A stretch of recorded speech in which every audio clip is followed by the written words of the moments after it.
Hello, hello!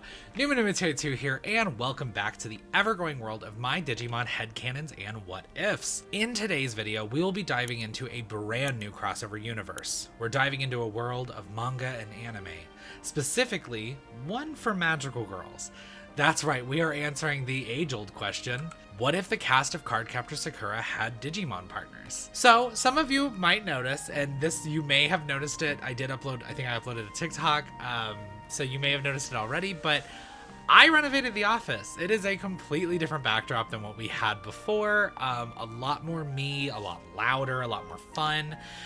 You'll see, on this side, you'll see I have my consoles that I did custom paint. I did custom paint the PS2, the GameCube, and the 360 is getting worked on right now. And then, of course, behind me, the Piece de Resistance, I have the big old 282 that you can't really see when my big ass head's in the way, but it's still really cute and it's fun, and it's got my new couch under it, and it's just, I love it. There's a whole array of changes that are in the overall office, but you guys I'll do probably like a full dedicated video to that. But anyways, back to what we were talking about. Some notes and ground rules first. I grew up with the American adaptation of Cardcaptors.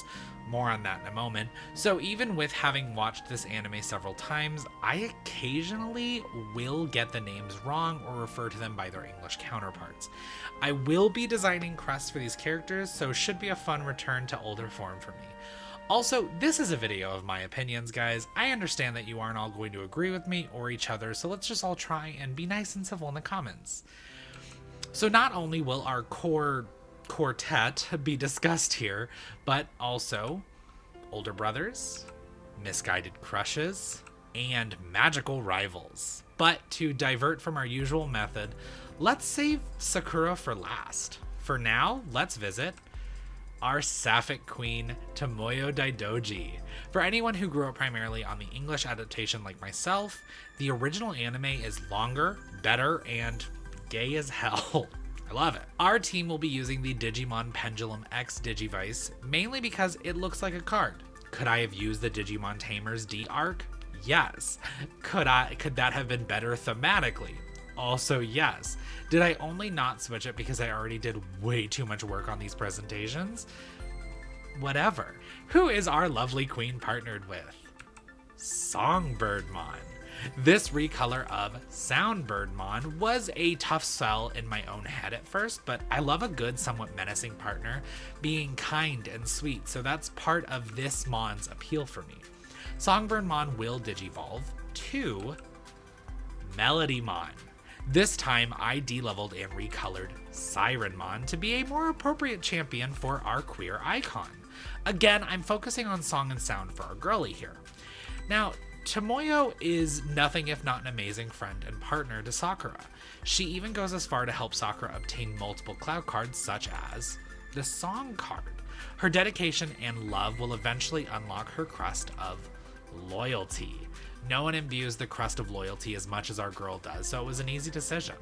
So, Melodymon will use the crest of loyalty to digivolve to Songmon. That's right, our ultimate level partners will be the spirit forms of cards I identify closest with them.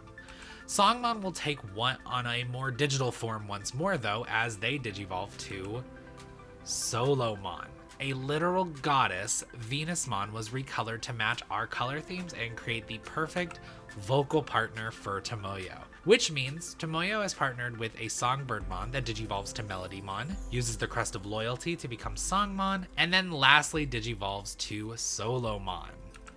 So, from the girl who's always loved Sakura to the boy who fell in love with her, Li, as I will refer to him in this video, is a strong-willed boy who takes on a similar task to Sakura, opposing her at first even. So our hot-headed rival is partnered with Analogmon. I recolored Watchmon, an Atmon I've always just really liked, to create this green timekeeper who keeps Li both safe and on schedule. Analogmon will digivolve to Tempestmon. Clockmon, of course, has been recolored to create this hammer-swinging Digimon who stands fiercely by Li's side. Now, some of you may already know where I am going with this.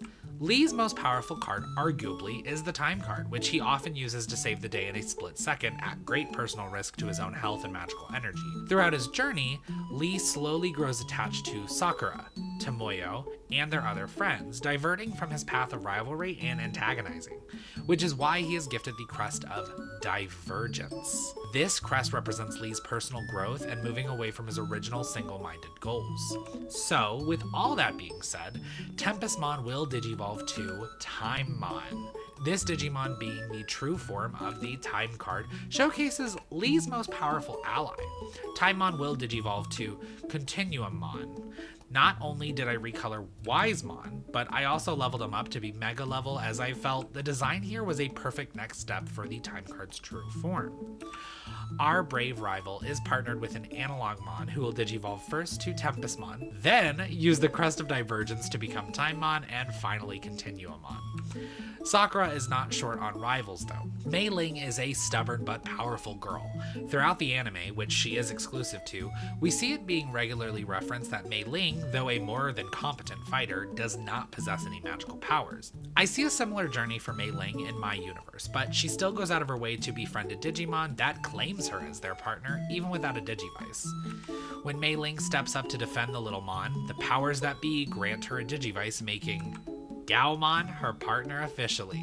This cute but scrappy Gaomon admires Meiling to an astronomical amount. During this encounter with a certain card, Gaomon quickly finds themselves digivolving to Marshallmon. This Simbear and Goramon variant makes quick work of the card they are fighting, working with Meiling to time tag team kicks and punches. Through their teamwork and resourcefulness, Meiling and Gaomon secure the Fight card for both themselves and Sakura. Meiling's overall journey sees her grow a lot as a person, turning the once spoiled rich girl into a down-to-earth friend who stands up for those she loves. This is the reason I have given her the crest of Humility. This crest reflects her growth and evolution perfectly, which will help Marshallmon digivolve to Fightmon. This manifestation of the Fight card is her partner Digimon's ultimate form. We aren't done yet though, as Fightmon digivolves to Enlightenmon. This recolor of Shakamon is meant to represent perfect balance between Meiling's fiery passion and her newer sense of calm and selflessness. So, Meiling's Gaomon will digivolve to Marshallmon, then using the power of Humility to Fightmon, and then to Enlightenmon. Where Meiling gains her powers in my story, Toya always had his. Who is Sakura's brooding and handsome older brother partnered with? None other than Imagemon. I decided to recolor Mirrormon, an adorable Appmon who I love, whose name is very unfortunate for me moving forward, to reference a particular relationship that Toya forms later in the show. Imagemon will digivolve to Duplimon. Continuing our themes here, recoloring Mercurymon, this fantastic champion form works perfectly for this line. Now, as I mentioned before, Toya forms a special bond with a certain being as he grows more suspicious of his sister's activities. This being is, of course, the Mirror card. He forms a close bond with Mirror and begins to recognize her whenever she is taking Sakura's place. Toya cares deeply for those he loves and holds so many hopes and worries for them. He desires to see his dad happy, desires to see Sakura safe, and desires to protect his love Yukito from the many crazy things around him. This is why I gave him the crest of Desire. This crest carries the weight of Toya's desire, both romantic and platonic.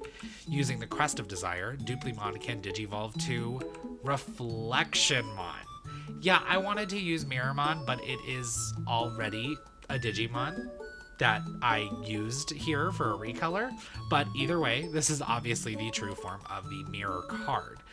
His bond with this entity that he eventually meets as his partner forges a powerful duo of magical beings. Reflectionmon will digivolve once more though to become Ancient Reflectionmon. Recoloring Ancient Mirrormon was really the only choice to perfectly end this mirror-themed line. So, with the help of both Toya and his crest of Desire, Imagemon will become Duplimon, Reflectionmon, and then Ancient Reflectionmon. Now, on to a boy that has captured the hearts of both Kinomoto children, and briefly Li. Yukito is just about the kindest person ever born. He rarely is seen upset or angry, but has his own turmoils to deal with, as he is not just Yukito, but also Yue, a powerful being of moon magic and one of the guardians of the seal. Yue does not make himself known to Sakura until much later on, near the end of her first journey. So for this, I thought it'd be fun to focus on both characters. Yukito will be partnered with Sister Mon Blanc, an interesting and sweet Mon who becomes Sister Mon Eve, a fun redesign of my own, when Yue is in control. Now, Sister Mon Blanc can digivolve to Sister Mon Ciel, but when Sister Mon Eve is out, she becomes Sister Mon Noir.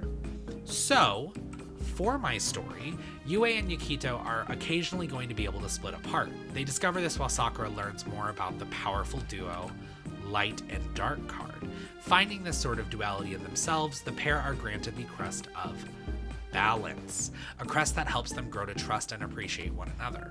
This also allows Sister Mon Ciel to digivolve to Lightmon, while Sister Mon Noir can individually become Darkmon. These are, of course, the true forms of the Light and Dark cards. But when the time calls for it, the pair will harness their powers and DNA digivolve to Mastemon. Who else but the baddie herself to be the culmination of light and dark magic? I truly couldn't think of a better mega for this twin style line. So, Yukito and Yue have a partner that changes based on the dominant party at the moment. Sister Mon Blanc becomes Sister Mon Ciel and Lightmon, while Sister Mon Eve becomes Sister Mon Noir and Darkmon. Eventually, the pair DNA digivolve to Mastemon.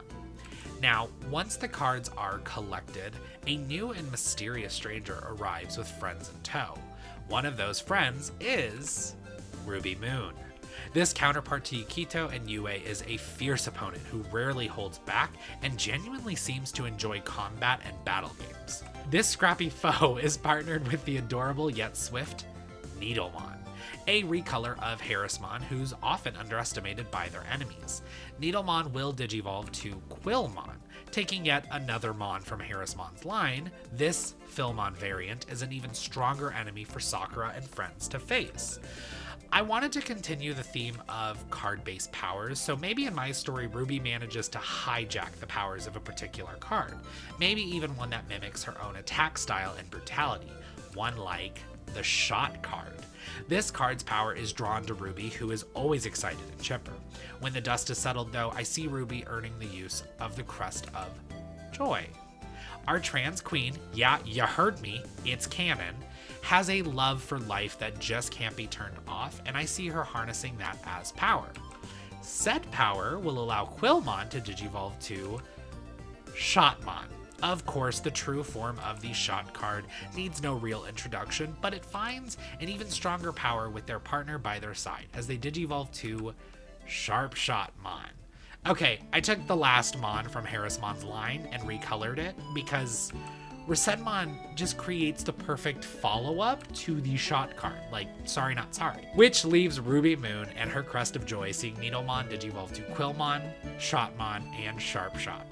Our penultimate tamer is an interesting case that I believe calls for an interesting approach. Eriol is a boy who begins as a mysterious antagonist for Sakura, but is hiding so much more. This strange sorcerer is partnered with Piximon, a more muted recolor of Tinkermon. This new variant, Piximon, is a being of raw magic who can muster enormously dangerous spells at will. When Sakura poses more of a challenge than expected, Piximon will digivolve to Mysticmon. I recolored Fairymon to keep our magic and fae themes going for this line. Now, Eriol is eventually revealed to be the reincarnation of Clow Reed, the original creators of the cards that Sakura now possesses. In my story, Eriol's trump card will be the Nothing, a gathering of all the dark energy discarded when creating the Cloud cards. Now, I know that the actual lore in Cardcaptor Sakura is a lot different when it comes to the Nothing card, but there also weren't Digimon and a lot of other things that I've brought into pastures, so if this upsets you, what are you doing? Sorry. Though a deep threat, Eriol is no villain and understands the danger that this card presents. To represent both his evolution and literal reincarnation, he has the Crest of Rebirth. Now and again, this is all a loose story I've crafted in my head, so Eriol's crest will push Mysticmon's power to a breaking point, unleashing her new Digivolution, Nothingmon, the true form of the previously mentioned Nothing card. Nothingmon wreaks havoc, independent from her partner. Sakura is eventually able to calm Nothingmon down, allowing her to rejoin Eriol and eventually digivolve to Hopemon. This is the unique approach I mentioned, giving him 2 card spirits this time. The Hope card, which is really just the healed version of Nothing. So Eriol will be partnered with a Pixiemon who digivolves to Mysticmon, and then Dark digivolves to Nothingmon before becoming the lovely Hopemon. Which leaves us with none other than Sakura, the girl of the hour. Let me warn y'all, this one's gonna be a doozy. We see Sakura go through 3 essential stages of power: her Cloud card capturing days, her established sorceress days, and her clear card days. But for now, we are focusing on her early days. So, alongside her trusty companion Kiro, Sakura is partnered with a Clowmon. This Mon, a redesign of the Atmon Terramon, may not create the perfect color cohesion moving forward, but I kind of envision it changing color based on the card that Sakura is using at that time. Now, Sakura's lines are going to be interesting. I decided that the 4 elemental cards would act as direct paths for her partner to digivolve alongside. So, let's start with the Windy card. Under Windy's influence, Clowmon will digivolve to Flightmon, a recolor of Harpymon. This Speedymon is a troublesome being to fight. The Windy card will of course help show Sakura one of her crests, the Crest of Positivity. That's right, I'm assigning our expert evoker 4 different crests to draw power from because, well, I guess I wanted to make my job harder and I just love this series so much. So, using the Crest of Positivity, Flightmon will digivolve to Windymon. The, of course, true form of the Windy card will make an official appearance as our ultimate level Wind Digimon. Still got a few more to go, so let's explore my favorite of these elements, the Watery card. Under its influence, Clowmon will digivolve to Aquamon. A much pinker recolor of Rainamon sees the early stages of our aquatic spirit. Sakura realizes how much she needs her friends as the Watery card helps her unlock the Crest of Connection. Using this, Aquamon will now digivolve to Waterymon, the true form of the coolest elemental, the Watery card. Waterymon is a cool but powerful force to reckon with. In her journey though, Sakura learns just how heated things can get when the Fiery card appears. Once she has gained control of this aggressive element, it allows Clowmon to digivolve to Heatmon. I recolored the always cool Flamedramon to create a perfect hot-headed champion form. This wasn't an easy task, however. The Fiery card required Sakura to do something she had never done before. She had to get creative and inventive with her strategies, which is why the Fiery card reveals her Crest of Ingenuity, a symbol of her own kind of genius. So with that, Heatmon can easily become Firymon. This representation of the true form of the Fiery card makes a hot ultimate level partner for Sakura's more combative adventures. We've got one more element to go though, but it's gonna be a bit of a rocky road for poor Sakura. The Earthy card is thought to be the strongest of all the cards, as Mother Earth is not one to be trifled with. This card allows Clowmon to digivolve to Quakemon. This avatar of ground and sand is a great recolor of Landramon, a newer-ish mon to the Digimon universe, but a cool one nonetheless. So, being the powerful card that it is, Earthy shows Sakura what the fruits of her labor are. She unlocks Sakura's Crest of Dedication, showing Sakura that she could always accomplish her goal. She just had to stick with it, even when she doubted herself. This crest allows Quakemon to, of course, digivolve to Earthymon. Our final manifestation, this time of the Earthy card's true form. A Digimon with immense power and grace. Sakura is no longer just the card captor, but finds her own source of power to transform the cards she caught into her own magical gifts, granting her both a new wand and an updated form for Cloumon. When she is faced with the ultimate test, Sakura is able to bring together the power of the 4 elements and the 4 virtues to let her partner reach their mega form, Mitamamon. This kick-ass mon is one I have loved forever, and I feel looks like a guardian of the 4 elements, at least to me. I mean, like, okay, look at the feet. You see, like, the water, the earth, the air, and the fire. Like, it's just, I don't know. I thought it was cool, but whatever. So, in a crazy and long-winded journey, Sakura's partner, Cloumon, can use the Windy card to become Flightmon and Windymon, the Watery card to become Aquamon and Waterymon, the Fiery card to become Heatmon and Firymon, and the Earthy card to become Quakemon and Earthymon. Then, when all is thought to be lost, her powers come together to let her partner become the all-powerful Mitamamon. So, there you have it, folks. This was our probably like most long-winded foray, but this is our foray into a Cardcaptor Sakura and Digimon crossover. I had a lot of fun doing this, so if y'all liked it, I'm more than happy to tackle other niche or nostalgic crossovers. Some of you may have felt the void of Kiro and Spinel in this video, so if you'd like to see my take on them in the digital world, please sound off in the comments, and I'll do like a TikTok or a YouTube short on them. As always, if you like my content or this video in particular, please subscribe, like, and or comment. Also feel free to check out my TikTok, Instagram, Blue Sky, and Twitter linked below. Beneath that, you'll find a link invite to our Discord channel, so feel free to hop on in and join the 282. Thanks again for watching though, and I'll see y'all in the next video. Bye! This is the second time I recorded this video because I looked dead in the first one, and now I have a new office, so yeah.